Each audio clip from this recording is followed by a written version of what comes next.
आप सभी का स्वागत करती हूँ मैड टॉक की सीरीज में। और आज हम बात करेंगे डॉक्टर आबिद अली जी से, जो कि पिछले 15 साल से मीडिया की अलग अलग फील्ड में हैं। और इसी के साथ आज हम मीडिया टीचिंग के बारे में बात करेंगे और अपने दर्शकों को इंस्पायर करेंगे। जी हाँ दोस्तों, डॉक्टर आबिद अली जो फिलहाल में institute of mass communication and media technology Kurukshetra university Kurukshetra में सीनियर फैकल्टी की पोस्ट पर हैं। सर, बहुत खुशी हुई कि आज आप हमारे शो में आए और इसी के साथ हम आपका स्वागत करते हैं। Thank you. आइए अब सर के एजुकेशन बैकग्राउंड की बात की जाए तो सर ने KU के यूनिवर्सिटी से PhD की हुई है और इसी के साथ वर्क एक्सपीरियंस की बात करें तो आपने as a media counsellor, writer, motivational speaker, theatre activist, journalist and as a news anchor भी काम किया हुआ है। सर, हमारे दर्शक जानना चाहते हैं कि आपका मीडिया टीचिंग का सफ़र कैसे शुरू हुआ? जी कनिष्का, हमेशा सब भारतीयों की चाहत रहती है, माँ बाप की चाहत रहती है कि एक परंपरा है, बच्चा पैदा होता है, मेहनत करता है, स्कूल जाता है, बहुत सारी परीक्षाएं पास करता है और फाइनली एक सबका, अगर इंडियन मैं बात करूँ, बाहर विदेशी में भी, कि सबका उद्देश्य होता है पढ़ लिख कर एक रोजगार हासिल करना आमतौर पर। मैं भी उसी मिडिल क्लास फैमिली से, जिसके घर में यही सोच है कि पढ़ लिख कर हम कहीं अच्छी नौकरी पाएं और फिर घरों में जिन परेशानियों को देखा है, आने वाली पीढ़ियां उन परेशानी को ना देखें। मैं बात कर रहा हूं, मैं जिस वक्त होश संभालता हूँ तो पंजाब, उत्तर प्रदेश, हरियाणा, तीनों राज्यों से मेरा ताल्लुक रहा है। दादाजी के वक्त से कभी वो लोग सरकारी नौकरी पे सुनने में आता थे, फिर परिस्थितियां बदली और एक वो जमाना भी था, वक्त भी था कि जब मिट्टी के घर हुआ करते थे। तो हम लोगों वाली जो पीढ़ी है उनमें से मैं भी हूं कि हमने वो दौर देखा है जब गांव में पक्की सड़कें नहीं थी, घरों में ईंटें नहीं लगती थी, घरों में बांस लगाकर उसके ऊपर मिट्टी के लेप करके, जिसे हम झोपड़ी कहते हैं, है ना, लगभग सभी के घर ऐसे हुआ करते थे। और छत के नाम पर छान जिसे हम कहते हैं, या आप बांस की ढक देते हैं इस तरह से, हरियाणा में पराली कहते हैं उसे, फूस कहते हैं। अब जिसने वो चीजें देखी हैं तो कहीं ना कहीं मुझे ऐसा लगता है कि उससे चाहत होती है जिंदगी में कामयाब होने की। मेरे साथ भी कुछ ऐसा ही हुआ। घर में कोई पढ़ा लिखा नहीं था, नौकरी पेशे वाले लोग, धीरे धीरे पिताजी ने मेहनत की। अक्सर बात किया करते थे कि मैं पढ़ नहीं पाया वरना उनके पास इतनी नॉलेज है। लिबर्टी जब स्टार्ट हुई, लिबर्टी आपने सुना होगा, शूज कंपनी है, और जब ये पहली बार लिबर्टी को स्टैब्लिश किया गया तो उसके फाउंडर्स में से, जो टेक्निकल वर्क रहता है उसके फाउंडर्स में से मेरे पिताजी। और अक्सर बचपन से उनको सुनते हैं हम अभी भी कि मेरे पास इतनी टेक्निकल नॉलेज है लेकिन पढ़ाई नहीं है। और आज बीटेक या जो ज़्यादा पढ़ लिख कर आते हैं उनके पास नॉलेज नहीं होती लेकिन वो हमारे अफसर बन जाते हैं। ऐसी कुछ बातें जहन में उतरी और हुआ कि नहीं, पढ़ लिख कर माँ बाप का नाम रोशन करेंगे और पैसा कमाएंगे, है ना। बचपन में मैं छोटा था तो एक ही शौक था कि इंजीनियर बनना है, और वो अटैची में पैसे आते हैं इंजीनियर्स को, तो मैं इंजीनियर्स बनूंगा और अटैची भर के पैसे लाऊंगा और अपने माँ बाप को दूंगा। ये यहाँ मिडिल क्लास की जो सोच रहती है, वहां से शुरू हुआ मेहनत करना। एक जज्बा जरूर था कि मैं जो भी चीज देखता था, आप कहीं ना कहीं आपको महसूस हो जाती है वो बातें। मैं वो सीखता नहीं कि 5 स्टार में कैसे एटिकेट्स होते हैं, जब डाइनिंग के एटिकेट्स की बात करें, या आप रिक्शा वाले, या आपके पास पैसे नहीं तो आप पैदल जब कहीं जा रहे हैं तो उस वक्त कैसा बिहेव होना चाहिए। ये बहुत सारी चीजें ऐसा लगता है कि मेरे अंदर अपने आप से समाहित होती चली गई। ऑब्जर्वेशन आप कह सकते हैं शायद मेरी अच्छी थी कि मैं हर चीज़ को बारीकी से देखता था। नतीजा ये हुआ कि एक अच्छा फोकस माइंड हो गया, चीज़ों को समझने की शक्ति हुई, मेहनत करना शुरू किया। कॉलेज स्कूल पढ़ते हुए, बच्चों के दोस्तों के चाहता होते हुए, कॉलेज लेवल से निकले, आईएएस बनने का फिर ख्वाब आया। वो इंजीनियर वाला बचपन में ख़त्म हो गया, आईएएस बनने का आया। तो आईएएस की पढ़ाई करते हैं। मेरे बहुत सारे साथी आज आईपीएस हैं, आईएफएस हैं और आईएएस भी हैं, एचसीएस हैं, सिविल सर्विसेज के जो हर स्टेट लेवल के रहते हैं। हम लोग भी आए कि आईएएस कर रहे हैं। और मेरे एक दोस्त ने, मैं ज्योग्राफी का स्टूडेंट हूँ एक्चुअली में ना, तो मेरे दोस्त ने कहा कि ठीक है, जर्नलिज्म का कोर्स आया नया नया और हम ये कोर्स करेंगे और हम आईएएस बनेंगे, हेल्प हो जाएगी, जनरल अवेयरनेस, जनरल नॉलेज की बहुत सारी बातें पता लगेंगी। और साहब हुआ ये कि गिरते पढ़ते जर्नलिज्म में एडमिशन हो गया, आईएएस की तैयारी की बातें चलने लगी और जर्नलिज्म ने ऐसा अट्रैक्ट किया कि फिर आईएएस भूल गए। फिर फिल्में, लाइटिंग, कैमरा, रेडियो, अखबार, टीवी, इन्हीं सब चीज़ों में इन्वॉल्व होकर मैं टीचिंग में आ गया। टीचिंग की घटना मैं जब कॉलेज से निकलकर कैंपस लाइफ में आया, हॉस्टलर जिसे आप कहते हैं, गजब की लाइफ होती है हॉस्टल्स की ना। तो शाम को हम लोग टहलने जाते थे, तो प्रोफेसर्स लोग जो होते थे शाम में अपने कुछ पेट्स के साथ या हाथ में छड़ी लेकर टहलते हुए, सफ़ेद कुर्ता पजामा पहनकर, तो हम लोग हॉस्टल की छतों से देखते थे कि अरे वाह, ये प्रोफेसर लोग होते हैं, है ना। तो उनका जो ऑरा था, रुतबा था, उनको देखकर इंस्पिरेशन होता था। हम लोग भी जब इनके जैसे बनना चाहते हैं, शाम को हम लोग टहला करेंगे। एक अलग सी फीलिंग जो कहते हैं ना, गट्स फीलिंग कहते हैं कुछ, या सिक्स इंस्टीट्यूशन कहते हैं, या आपका सिक्स सेंस कहते हैं, कि अच्छी चीज़ है। टीचर का मतलब ये होता है कि वो सबको प्यार देते हैं। टीचर का मतलब ये होता है कि वो सबसे मोहब्बत करते हैं, बच्चों को सिखाते हैं, लर्न करवाते हैं, सोसाइटी को आगे लेकर जाते हैं। वो सामाजिक भावना वाली भी बात, कुछ किताबें पढ़कर मन में ये था कि कुछ अच्छा करना है। और सारी चीज़ें घूम फिर कर टीचर लगता था कि टीचर का मतलब ये है कि वो किसी का नुकसान नहीं करेगा। एक तमन्ना थी। हम बात करें एपीजे कलाम साहब की, तो उन्होंने भी कहा है कि सपने देखो, इतने बड़े देखो कि आप उनमें खोए जाएं, उनमें जीने लगें, और जिए तो आपको कुछ ना कुछ मिलेगा। मैंने जिया कि अब टीचर ही बनना है, और आज आपके सामने 15 साल हो गए। सर काफ़ी अच्छा लगा ये सब जानकर।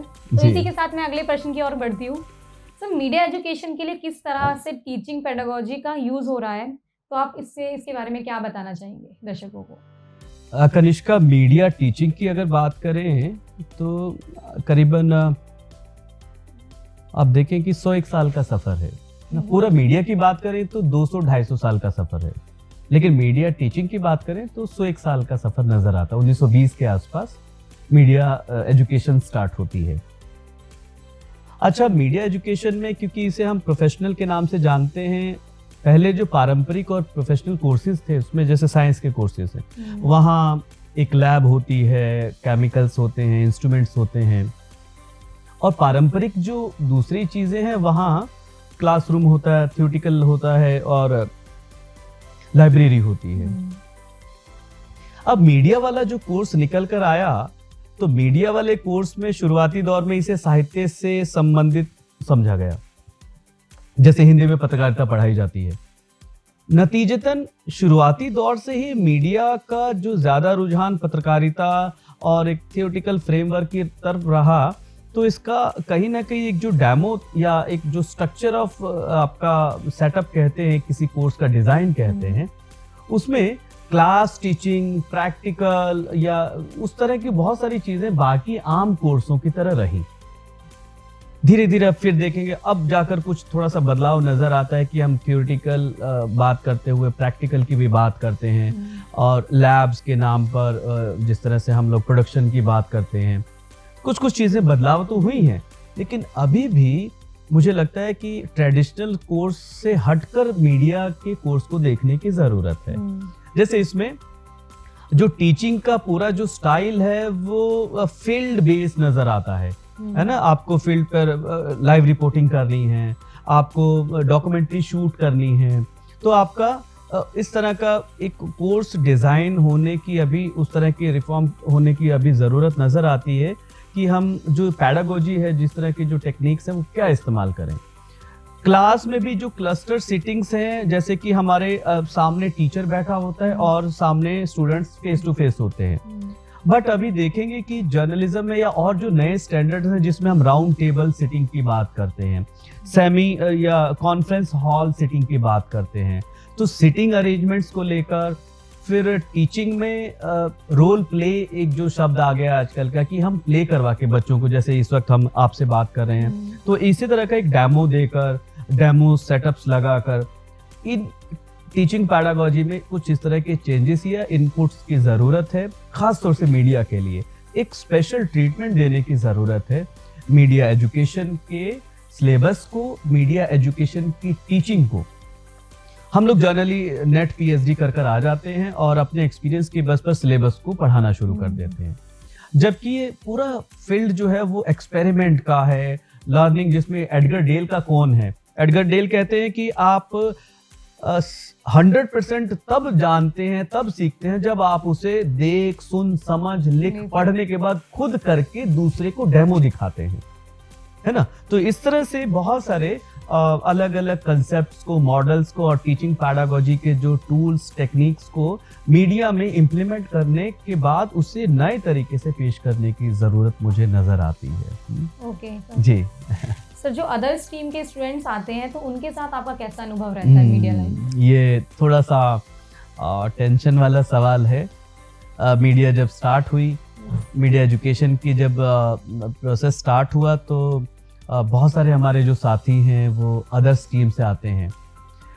उसकी वजह ये थी कि हमने कि किसी भी स्ट्रीम से आइए, मीडिया को एक स्टपनी के तौर पर देखा, है ना। अब आप साइंस बैकग्राउंड से आए, लेकिन जर्नलिज्म का एक स्पेशल जो अलग से कोर्स है, उसमें सारी चीज़ें समाहित हैं, जैसे कम्युनिकेशन स्किल्स है, पर्सनालिटी डेवलपमेंट है, या हम कम्युनिकेशन के प्रोसेस की बात करें, फिर रिसर्च की बात करें, फिर राइटिंग स्किल्स की बात करें, टेक्निकल स्किल्स की बात करें, तो ये सारी स्किल्स ऐसा है कि ऑलरेडी कहीं ना कहीं इंसान या दूसरे स्टूडेंट्स करते होते हैं। टर्मिनोलॉजी का फ़र्क आता है, तो शुरुआती कुछ ही ज़्यादा देर नहीं लगती, 2-4-6 महीने में, जो ये कहते हैं कि सर हम लोग तो दूसरे कोर्स से हैं, 6 महीने के बाद वो कहते हैं कि सर नहीं ऐसे नहीं, ऐसे करना है ना। तो वो 6 महीने में एक्सपर्ट हो जाते हैं, क्योंकि इसमें इंटरेस्ट है। और मीडिया कोई हवा नहीं है। मैं कहता हूँ कि सभी कोर्सेज करें आप साइंस के कोर्सेज करें, आप आर्ट के या किसी भी फील्ड में कोई भी कोर्स करें। जैसे कंप्यूटर साइंस हमारे लिए आ गया है, आप ज्योग्राफी के स्टूडेंट हैं, लेकिन उसमें कंप्यूटर का इन्वॉल्वमेंट है, आपको सीखना ही पड़ेगा। फिर आप एक्सेल, फिर पीडीएफ, ये सब बनाना सीखते हैं। सेम इसी तरह से जो हमारा जर्नलिज्म का कोर्स है ना, ये भी इसी तरह का कोर्स है कि हर एक आदमी को ये सीखना ही सीखना है, और वो बोरियत वाला नहीं है, इंटरेस्टिंग है, इसीलिए ज़्यादा परेशानी नहीं होनी चाहिए। शुरुआती तकलीफें आती है, लेकिन बाद में वो सॉल्व हो जाती है। जी सर, हमारे दर्शकों को इंस्टीट्यूट और यहाँ से पास आउट हुए बच्चों के अचीवमेंट्स के बारे में कुछ बताइए। हाँ, जाहिर सी बात है एलुमनाई कि हमारे एलुमनाई की आप बात कर रहे हैं, और आजकल का ट्रेंड भी है, यही है कि भाई इस कोर्स को करने से मुझे क्या बेनिफिट मिलेगा, जिसको मैं अक्सर कहता हूँ कि पढ़ाई सिर्फ रोजगार के लिए नहीं है, है ना। लेकिन हमारे मिडिल क्लास ऐसा है कि पढ़ाई का मतलब रोजगार। ऑफ कोर्स है, एक फैक्टर तो है ही है, कमाई करनी है, कुछ पैसा आना चाहिए, बट कोर्सेज आपको सोसाइटी में इन्वॉल्वमेंट के लिए और इन सब चीज़ों के लिए भी प्रिपेयर करता है। तो ब्रॉड माइंड से होते हुए चले।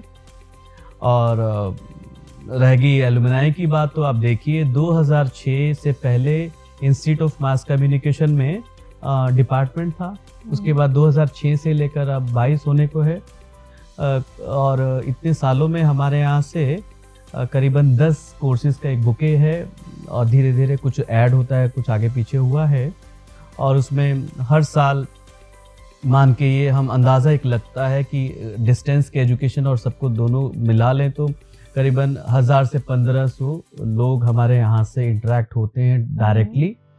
और अगर सिर्फ मैं रेगुलर अपने इंस्टीट्यूट की बात करूँ तो मास्टर्स से और जर्नलिज्म जो हमारे बीए या दूसरी मल्टीमीडिया की स्ट्रीम है, वहाँ से जो बच्चे निकलते हैं BSc लेवल पर ही हाथों हाथ उन्हें ले लिया जाता है। और फील्ड में आज जो एनिमेशन की, ग्राफिक डिजाइनर की, एडिटर की, कंटेंट राइटर की इतनी डिमांड है कि अभी फुलफिल नहीं कर पा रहे हैं हम लोग, है ना। स्टेट में अलग है, डिस्ट्रिक्ट में अलग है, नेशनल लेवल पर अलग है। और यूं मान के चलिए कि लगभग हमारे यहाँ से जो है जो बच्चे निकल कर या विद्यार्थी जो निकल कर गए, आप जब जिस भी बैच का उठा के देखेंगे उसमें से खूब अच्छा रेशो है कि टीचिंग में आ गए हैं जिन्होंने PhD MPhil किया है। हमारे आज तक से लेकर और लोकल जो नॉर्थ का जो एरिया है, इसमें ज़्यादा हमारे स्टूडेंट्स जो as a anchor, as a executive producer, as a producer, as a cameraman, as a editor, as a content writer, as a producer और एग्जीक्यूटिव प्रोड्यूसर, इन पोस्टों पर काम कर रहे हैं। ऑल इंडिया रेडियो में हमारे यहाँ, क्योंकि रेगुलर भर्तियाँ नहीं हुई हैं, लेकिन कैजुअल अनाउंसर्स के तौर पर फ्रीलांस करते हैं हमारे students. Private FM, red FM है, मिर्ची है, माई FM है, मंत्रा है, ये जो नॉर्थ के जितने भी नाम हैं, लगभग सभी में हमारे यहाँ से RJs के तौर पर या जो प्रोग्राम हेड हैं या प्रोग्राम प्रोड्यूसर के तौर पर हमारे विद्यार्थी वहाँ पहुँचे हैं। बहुत सारी रिसर्च फील्ड में, पॉलिटिकल साइंस में जो रिसर्च है, या मीडिया जो आजकल का सोशल मीडिया हैंडलर आ गया है, गवर्नमेंट के ऑफिसेज में, जैसे आजकल देखेंगे हरियाणा में खासतौर से मीडिया में मीडिया सेल्स बनाया गया, जिसमें स्टूडेंट्स को हमारे यहाँ से बहुत बच्चे जो गए हैं वो CM सेल में या जो गवर्नमेंट की और भी दूसरे डिपार्टमेंट्स हैं उसमें as a social media manager, social media head के नाम पर काम कर रहे हैं। दिल्ली में, मुंबई में, फिल्म इंडस्ट्री में हमारे यहाँ से कैमरामैन, स्क्रिप्ट राइटर और एग्जीक्यूटिव प्रोड्यूसर के तौर पर हमारे स्टूडेंट्स फिल्मों में काम कर रहे हैं। जबकि फिल्म का हमारे यहाँ बहुत छोटा सा पार्ट है, हम लोग फिल्म प्रोडक्शन में या फिल्म स्टडीज़ बहुत कम कराते हैं। अब शायद हमने एक कोर्स नया लॉन्च जो किया MSc में, उसमें एक फिल्म एंड एंटरटेनमेंट का एक सब्जेक्ट है। तो इस तरह से मैं ये देखता हूँ कि प्रपोर्शनेट अगर मैं बात करूँ तो लगभग प्रिंट मीडिया में खासतौर से पूरा जागरण, भास्कर, अमर उजाला, पंजाब केसरी, आपका Tribune, times of India, Hindustan times, Pioneer, local अखबार, अजीत समाचार, ट्रिब्यून, पंजाब केसरी, आसपास का जो नॉर्थ का अखबार है उसमें editor, sub editor, bureau chief और स्पेशल जो कॉरेस्पॉन्डेंट के तौर पर हमारे यहाँ के स्टूडेंट्स इन्वॉल्व हैं और काफ़ी एक नाम कमा रहे हैं। जी sir, according to you media teacher में क्या क्या क्वालिटीज़ होनी चाहिए? जैसा कि मैंने पहले आपको कहा था, मीडिया एजुकेशन को, मीडिया टीचिंग को, मीडिया टीचिंग पैडागोजी को बाकी कोर्सेज से थोड़ा सा अलग हट के देखने की ज़रूरत है।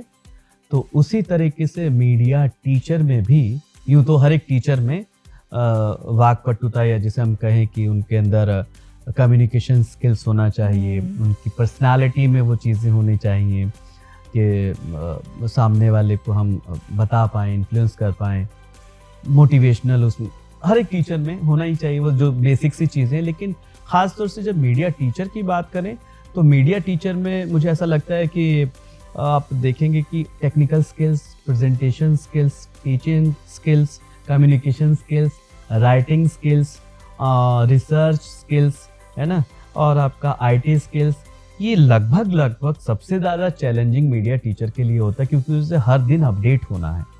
तो ये इस तरह के स्किल्स इम्प्रूव होनी चाहिए जिसमें आप IT से कनेक्ट हों, जिसमें आप मीडिया से कनेक्ट हों, जिसमें आप राइटिंग से कनेक्ट हों, अपनी पर्सनालिटी से आपके अंदर वो काबिलियत हो। ये सब चीज़ें मिक्स होकर एक बेहतरीन मीडिया टीचर दिखता है मुझे। और वाकई में मीडिया टीचर होना लगता है कि हाँ, बाकी ऑफ कोर्स मैं और टीचिंग की ऐसा नहीं कि मैं कंपैरिजन कर रहा हूँ, लेकिन मीडिया टीचर के लिए मुझे लगता है कि एक्स्ट्रा एफर्ट की ज़रूरत है, एक अलग तरह का एक ट्रेंड है। फ्रेंड में आप हमारे दर्शकों को क्या मैसेज देना चाहेंगे about media study? Media study की बात करूं तो कनिष्का, फिर से मैं इसी बात को अपने दर्शकों के लिए कहना चाहूँगा, मीडिया एजुकेशन को, मीडिया सिलेबस को या मीडिया कोर्सेज को सिर्फ आप रोज़गार तक सीमित ना रखें। मैं ये कहता हूँ कि मीडिया एजुकेशन में जिस तरह के कोर्सेज हैं, आप कम्युनिकेशन के रिसर्चर बनकर सोसाइटी के बहुत सारे प्रॉब्लम को सॉल्व कर सकते हैं। काउंसलर के तौर पर एक पति और पत्नी के बीच में जब ये जिरह होती है कि तुम मुझे समझ नहीं पाई, एक बेटे और फैमिली के बीच में जिरह होती है कि बेटा हमारी बात नहीं समझ पा रहा, या हमारे दोस्तों के साथ, उस गैप को फिल करने के लिए कम्युनिकेशन के बहुत सारे प्रोसेस, जिसमें intrapersonal communication, interpersonal, group communication, mass communication, इनकी टिप्स, इनकी चीज़ें जब हम सीख जाएंगे, यकीनन हम सोसाइटी के कम्युनिकेशन को बेहतर समझकर लोगों तक अपनी बात अच्छे ढंग से पहुंचा पाएंगे, और बहुत सारे जो गैप्स, कम्युनिकेशन गैप्स रहते हैं, उनको फिल करने का काम कर पाएंगे। चाहे वो सोसाइटी गवर्नमेंट के बीच की बात हो, चाहे वो सोसाइटी और NGOs के बीच की बात हो, सोसाइटी या इंडिविजुअल्स के बीच की बात हो। इसी तरह से जब आप इस मीडिया एजुकेशन में आते हैं तो ये सब चीज़ें आपके साथ रहेंगी, और आपके व्यक्तित्व का निखार जो है वो अलग तरीके से आप सोसाइटी में कंट्रीब्यूट करने वाले, जिसे हम कहते भी हैं कि we create professionals with social commitment. तो हम लोग एक स्लोगन भी देते हैं कि हम तैयार करते हैं सोशल प्रोफेशनल लोगों को जो सोशल कमिटमेंट रखते हैं, सोसाइटी के प्रति अपनी जवाबदारी रखते हैं, सोसाइटी के प्रति अपना एक मन रखते हैं कि मैं सोसाइटी को कुछ कंट्रीब्यूट करूंगा। तो ऐसी भावना मीडिया एजुकेशन के साथ आती है। साथ ही साथ ऑफ कोर्स इसमें बहुत सारा स्कोप है, घर बैठे रहकर, ऑनलाइन होकर, फ्रीलांस करके, एक अलग रुतबा, जिसे चार्म आप जानते ही हैं कि जो मीडिया का जो एक ग्लैमर है वो चौथे स्तंभ के तौर पर लोगों के अंदर प्रचलित है, और इज्जत तो मिलती ही मिलती है, इसमें कोई शक नहीं है। आप पत्रकार के तौर पर RJ, anchor, writer, producer, cameraman या किसी भी फील्ड में है तो आपको एक रुतबा, आपके काम को सराहना मिलती है, लोग आपके काम को देखते हैं, और मेहनत करें तो मैं कहता हूँ कि पैसा भी अच्छा खासा है। अगर आपकी अच्छी आवाज़ है, मेहनत करते हैं तो डिस्कवरी के लिए एक डॉक्यूमेंट्री दें आप, और डॉक्यूमेंट्री में वॉइस ओवर देना है आपने, 10 मिनट के वॉइस ओवर के लिए आप हज़ारों लाखों रुपए आपको मिलते हैं। छोटे से जिंगल बनाने के लिए कॉपीराइट जिसे कहते हैं, अच्छी राइटिंग है, आपने अच्छा लिखा, खाओ मगन रहो मगन, इतनी लाइन लिखने के लिए शायद आपको करोड़ों लाखों रॉयल्टी मिले। आपके अंदर क्वालिटी, आपने एक छोटा सा एक लोगो बना दिया, उस लोगो की कीमत लाखों करोड़ों तक जा सकती है। ऐसे बहुत सारे और भी काम हैं, क्रिएटिविटी है जिसमें, विजुअलाइजेशन है जिसमें, मेहनत है, और वो मेहनत जिसके साथ आप इंजॉय भी लाइफ को करते हैं। तो ये मीडिया एजुकेशन में सारी चीज़ें सम्मिलित हैं। तो मैं तो कहूँगा ऐसा कि आप सब लोग ज़रूर और सब काम करें, लेकिन मीडिया का एक कोर्स, मीडिया का एक डिप्लोमा या मीडिया के शॉर्ट टर्म कोर्सेज के साथ इन्वॉल्व ज़रूर रहें। अंत में सर मैं आपका बहुत बहुत धन्यवाद करती हूँ कि आपने अपना कीमती समय हमें दिया। तो दोस्तों मैं आज इसी के साथ अलविदा लेती हूँ, फिर मिलेंगे अगले विषय के साथ। धन्यवाद।